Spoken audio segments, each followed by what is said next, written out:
Rival 4x4 doesn't mention cutting up your transfer case skid to install their transmission skid, but I just did because they tell you to basically discard it. So I'm gonna try to salvage it. I did some pretty terrible rough cuts on this because I already figured it's done for, but it'll work for now. I just unboxed the Rival 4x4 skid.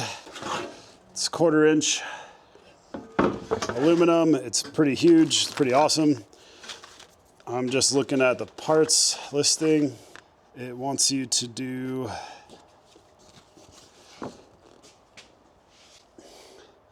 loosely insert supplied bolts M10x35 as shown in figure 1, do not tighten. So that's like, is that the front cross member? Okay, so if the engine skid plate or rival engine skid plate is installed, loosen rear bolts. Install insert nuts M10 as shown. They want you to put these on, but I'm gonna reuse these. These have these are longer, so I think it's gonna be actually easier.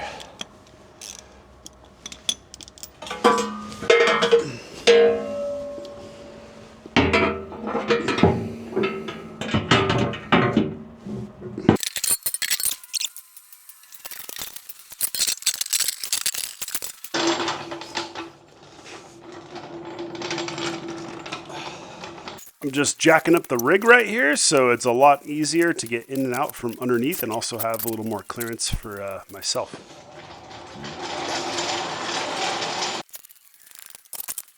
The 2 bolts on the frame rail do not need to be removed, just loosened up. And then the 2 bolts on the cross member just need to be removed. It's pretty straightforward. There's some thread locker on the frame rail bolts, so they are a little harder to loosen up, but it's not too bad. You just want to do that.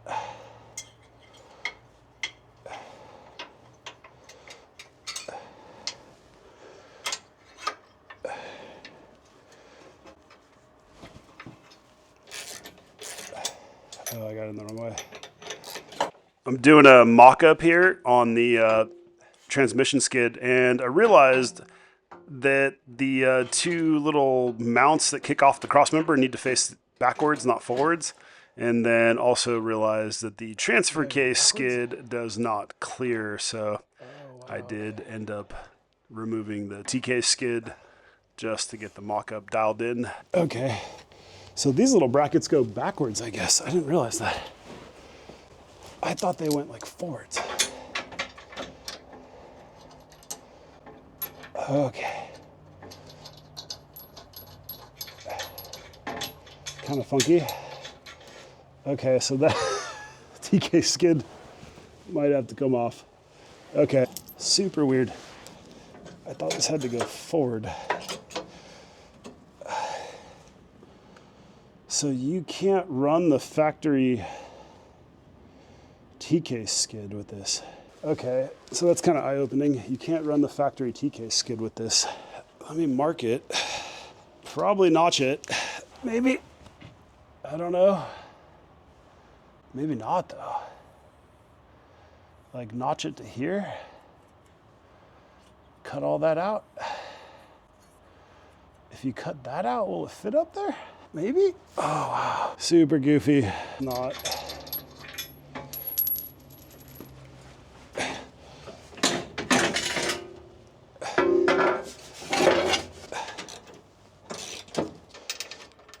Oh, cool. So those don't need to come all the way off. I'm gonna cut right here.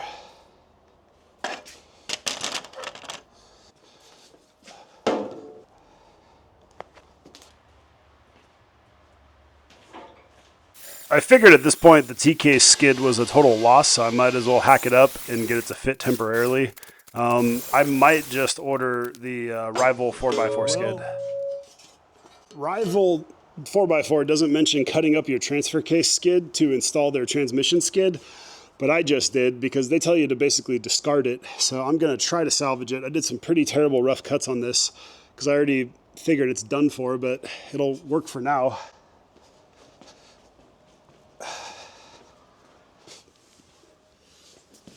Okay. Let's just see if this thing fits. Kind of bummed about that, but could be a lot worse.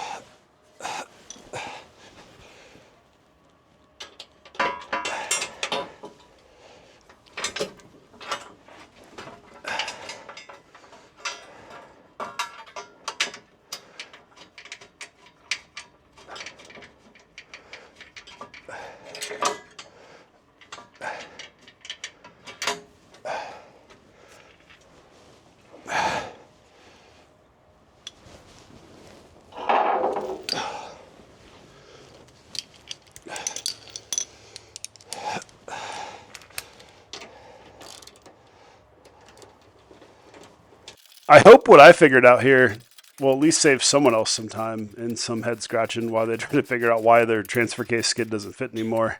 Yeah, just plan on mocking it up and chopping it, or just buy the Rival skid. Who knows, maybe Rival will watch this video and send me a free TK skid. Wishful thinking.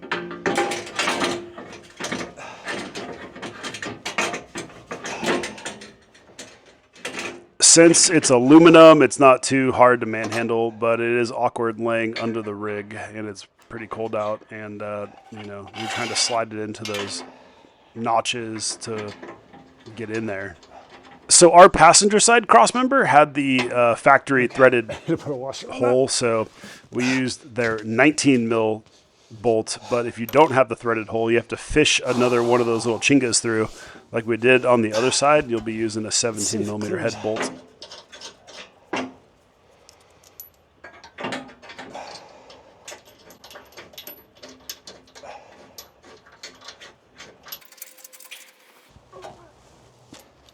Leave these bolts a little loose so you could get a ratcheting wrench underneath so you can tighten up the bolts that hold the little brackets on. To get in here to tighten this up all the way, because you kind of need to be able to move it around. If you don't own a ratcheting 17 mil and a ratcheting 19 mil wrench, I'd go buy some before you do this project. It'll make your life easier.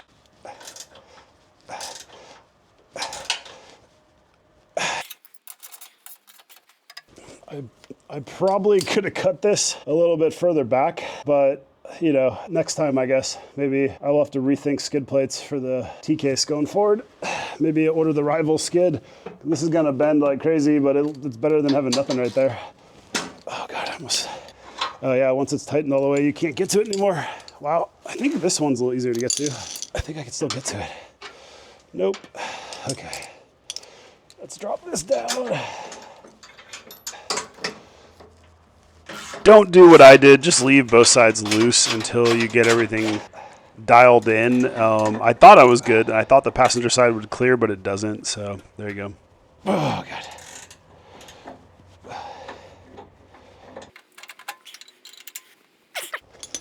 What's this? 19. What's this? 17. That's cool. Battery's about to die. I just do some final torquing on the front skids because I had those all loosened up to be able to do this.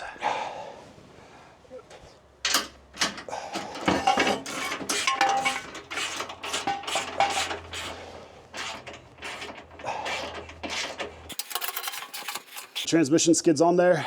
Thanks for following along this week. Try to get done to hurry because they got 1% battery life left. All right, so thanks for following along this week. We got the transmission skid installed. I'm super pumped because now I feel a lot safer taking it out wheeling anywhere, even just for like a simple snow run or dirt road, because that plastic transmission pan sits super low and it's plastic, and I've already seen people break them on their Broncos and maybe on their Raptors. So we should be good going forward, but we had to cut up the T-case skid, which sucks. I'm gonna have to look into other T-case skids. I think only their T-case skid's gonna work with this. So I might be stuck ordering their T-case skid, but for now, I notched it out to clear the transmission skid, just to have something there. It's better than nothing. It's better than leaving it off. And then the engine skids on these, after doing the oil change today, they're just disappointingly thin. I'm sure it'll take a little bit of abuse, but I might look into the Rival engine skid now. So go from there. If it ain't one thing, it's another, man. It's just like a Jeep, empty every pocket.